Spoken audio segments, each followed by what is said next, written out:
My name is Eddie Connors, and I'm here with the director and assistant director of Disney's Beauty and the Beast, Debbie Owie, and Kayla Owie. Guys, thank you so much for taking the time to meet with me real quick. I just want to ask you guys a couple questions, kind of get a little feedback on what you went through, the process you went through to get the show on the stage. Well, first of all, you guys ran into some challenges. Could you tell me about that? Yeah, we sure did. This is the Taylor Youth Theater Program, and typically we worked out of the Sheridan Community Center in Taylor. And we had a bunch of problems in the very beginning because we didn't know we were being cut from the budget. We got cut from the budget with recreation, so we formed a 501c3. Went on with the show, so the show was delayed by about 4 or 5 months. Then we were ready to go up, and sometime in early January, we were informed that we would not be able to perform at the Sheridan Community Center because they wanted to close it due to a boiler problem and possibility of a roof problem. They were afraid with snow that it might be an unsafe situation. So they helped us find a location, and we ended up here at the Allen Park Civic Auditorium. And it's been a challenge because they squeezed us in, and we have to work around everybody else's schedules. And anyway, let's just say we had one full dress rehearsal before we opened the show, and that was Wednesday night. Seriously, just one? One full dress rehearsal, that's it. Because with the caliber of the show that I've seen, it looks like you guys have been rehearsing for forever. I mean, it's such a tight show. I mean, that's amazing. Yeah, well, we were lucky because we had a lot of good support staff, and we worked. You know, we would just tell the kids, okay, just pretend you're changing here, pretend you're changing there, and all right, you're going to have this costume change in here, and we just kind of walked them through it, and we were just hoping for the best. But we didn't have all the costumes, and we didn't have all the props and everything until the Wednesday before we opened. That was the first full run. Otherwise, we'd run Act 1 with costumes and get them out, or partial costumes, and then we would run Act 2 3 or 4 days later and get them out of that, and it was just crazy. Yeah, but I'm very proud of the kids. Well, you know, it's a testament to what you guys have done with the cast. Because, I mean, of course, without the proper direction, you know, a show is only as tight as the director makes it. And the production team here, my gosh, guys, the dancing, the choreography, the vocals, everything just fit together so nicely. I would have never believed you did it in just one dress rehearsal. Wow, that's just great. Hey, Kayla, about the dancing. So this is actually the second show that I've seen of yours that you've choreographed, and you've blown me away. Unfortunately, I remember you as a little girl, and now you're choreographing these elaborate, wonderful numbers. Really, what was your background in dance? I mean, I know you've taken dance, but what have you done? Well, I always started dancing when I was little. I was always on stage. I did dancing when I started 6. I did everything. I did the whole ballet. I did jazz. I did tap. When I got older, though, I quit because I started getting involved with more things. I got into high school. I took it back up my freshman year, but more I just started keep on dancing through theater, and I would just keep it up like that. My favorite is hip hop. I love jazz. I love hip hop. It's my favorite. Dancing to me, and I know I don't want to sound cocky, just comes very natural to me. It's a natural. She is. It's something that even if I were to let go of it, I could pick it up. Like tap, I haven't taken since I was a freshman, and I've been out of school for 2 years, and I did a tap number on our Christmas show, and it just came back. It's like I never really let go of it. But she's had some bumps and bruises along the way. When she first started choreographing for me for my shows, I would have to ask her to redo it. Wow, we've got a little... Will you tell him that we're interviewing? Hey. We've got a little mood music going with the dancing now. Fire! You're feeling the movement. Oh, that's hysterical.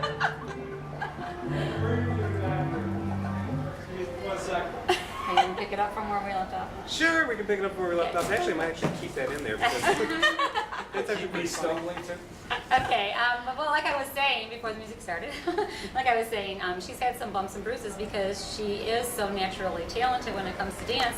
Everything does come easy to her, so she would start off choreographing for me, and it was way too hard for the kids. And I would forget that the age that we're doing, but now it's easier, especially now we raise the age for Beauty and the Beast. It is a more complicated show. It's the costumes are more complicated, everything. So we did raise the age a little bit, but these kids, I wanted to challenge them just a little bit more because they are older and they are getting into the teen group, and I want them to be prepared for when they go on with Dion, or if my mom directs the next teen show, I want to step up their level even more. You know, you use the stage very well. And I mean, I've seen a lot of community theater shows. We've all been in a lot of community theater shows, and something that a lot of people don't pay attention to is the use of the stage and the use of levels and the use of props. And every time I've seen you choreograph something, all of those elements are in there, and you've really got a really good eye for them. Thank you. Me and my mom, we have this thing, doesn't matter what your child is, I don't care if they're the sugar bowl, if they're a napkin, if they're something so small, you will always see your child. And I think if you've worked so hard for 3 or however long months, that you deserve your time to shine. And if I don't see that kid, I'm gonna put them up in front. I don't care if they're small, if they earned it, I'm putting them up there. Yeah, we're really conscious of that. That's one of the reasons why we try to keep our cast numbers down. We usually try not to have more than 45 kids, just because we want everybody to have a lot to do, and we want to be able to see the kids on the stage, and we want the kids to learn something. And I think this play, out of all of them, and I've been doing this for 2.5 years. My first show with them was Alice in Wonderland. I think this show, though, they've learned so much. I mean, just with their characters, they just grown. I mean, we were talking about it today, just how much even Belle, she was great at auditions, but she just got better and better. We work on a lot of characters with this, which some people lack. We work one-on-one with the kids. And sometimes some characters are harder for them because they're so used to either playing the funny person or the sexy girl, but when we give them a challenge, like where they have to be the innocent, soft dad, or the angry beast that they've never done before, we work with them because sometimes they lose that meaning and where and how they have to do it. And Debbie, actually, it's something I kind of wanted to touch on was watching this show, and I've seen it twice now. Normally when you see a show a couple times, you'll see, different nuances. This person will do this differently, and this person will do that differently. These kids were so well rehearsed, and they were so into their characters that it was seamless from Friday night to Saturday night.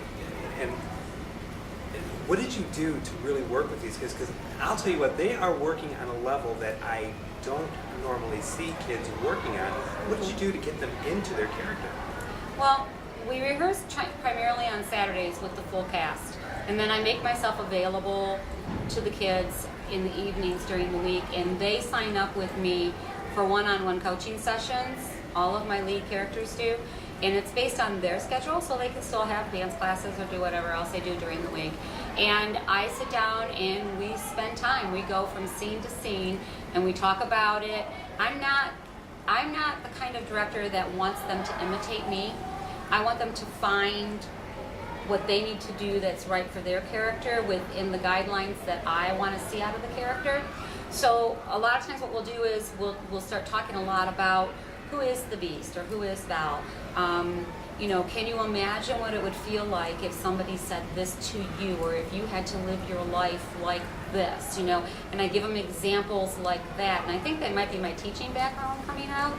But I work with them. I taught Montessori for 10 years, and that's all a hands-on concept, and I approach it that way. And I spend that time with them. I spend that time with the leads. She spends that time with the chorus. Every chorus member was encouraged to.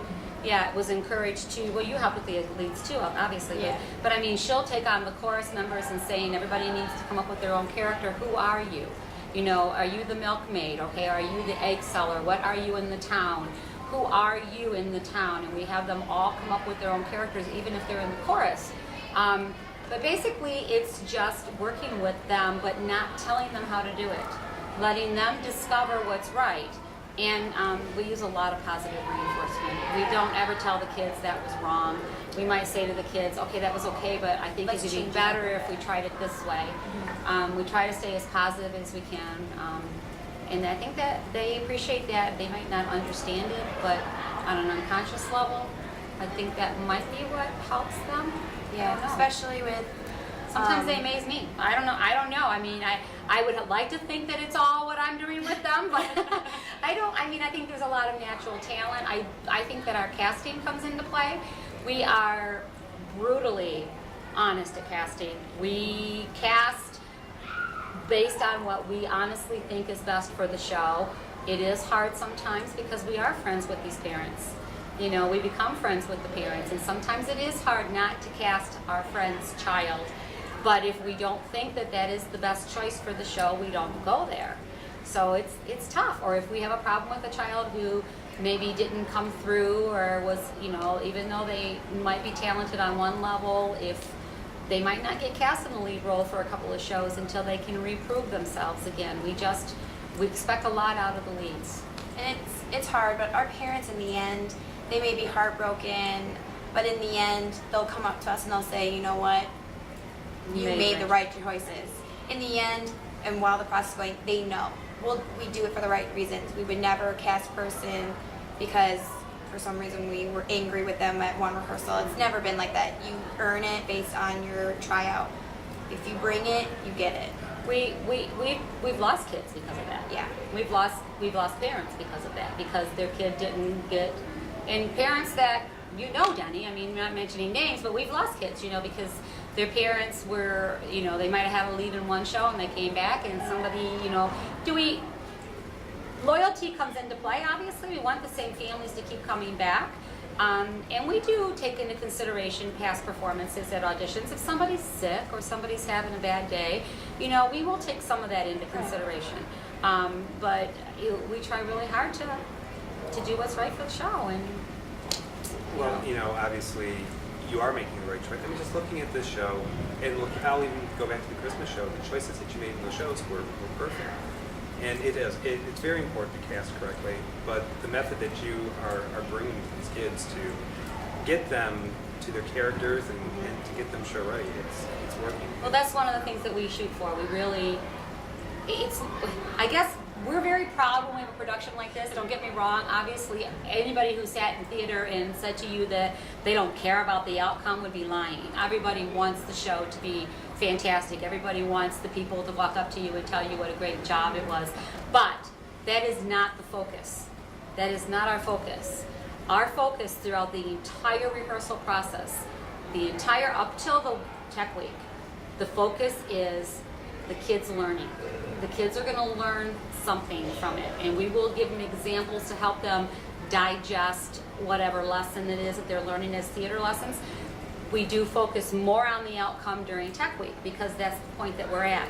But the rehearsal process up to that point is not that's not for perfection. We allow the kids to make the mistakes that are necessary to make to reach the level that you saw today.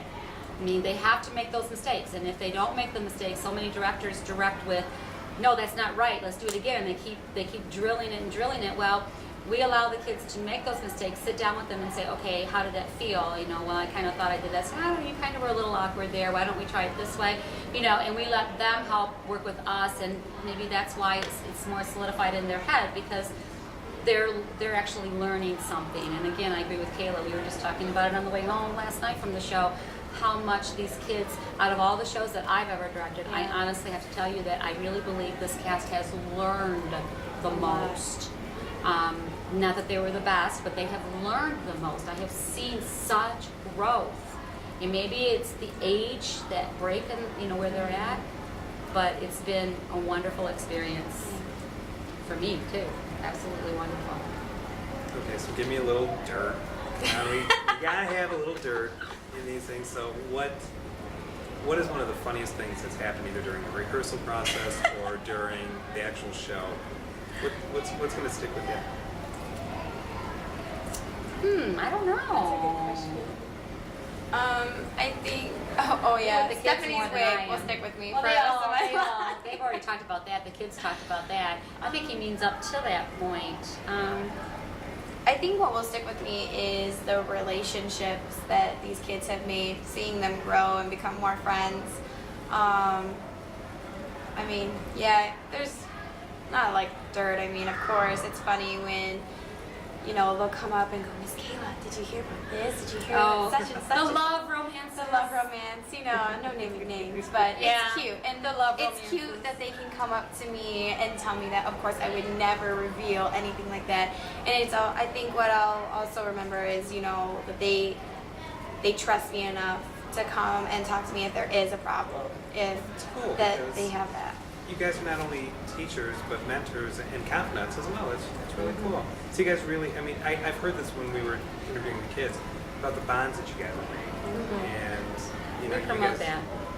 I never want a kid to feel like they can't come up to me. I always say, even when I'm teaching, okay guys, do we have questions? Do you not understand? Please let me know. I mean, if they don't understand, then someone else may not understand. One of the So- things that we teach a lot in this, and this is one of the things that I'm very, very big on, is responsibility. The teamwork, leadership, responsibility. I mean, we do not have, one of the things that might surprise a lot of people when they watch our shows, if you knew, and you've done a lot of theater, Denny, so you know, okay?